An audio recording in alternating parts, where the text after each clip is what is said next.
कोनो साइन मुँह मारो ऐसन परब वेलेंटाइन। अब हम तो मेरे छोड़ के हमरा लव लेटर बना कैलस कोनो साइन मुँह मारो ऐसन परब वेलेंटाइन।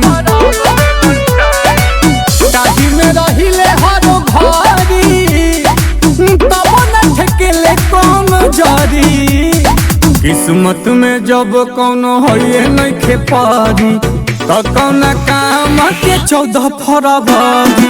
किस्मत में जब केहू होइए नइखे पारी तो साला काहे खाती 14 फरवरी। रोज दे परपोज दे रात भर भर पे डोज दे टेढ़ दे सोच दे किस्म किस्म के पोज दे 7 दिन तक बेवकूफ बना के नया बॉयफ्रेंड खोज दे।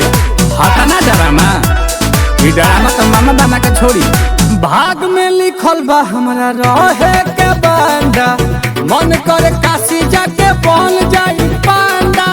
मन करे काशी जाके बन जाई पांडा।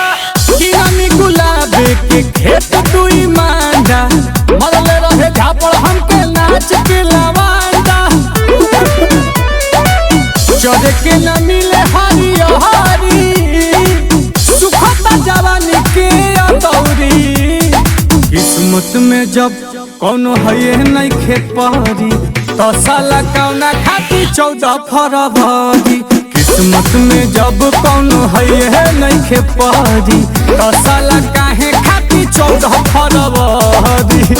अरे तने ना आई बाकी होगा भेट दे चॉकलेट दे कोरा में धके लपेट दे रेट दे वेट दे डेट दे ओहू में झूठ सच पेट दे आ धरा सा जब बुचरन वाला त कह सब उचर बेच दे। जवाना के परता पसंद हमरा लुक रे पहले आसु बाबा बाबा पहले से बुक रे।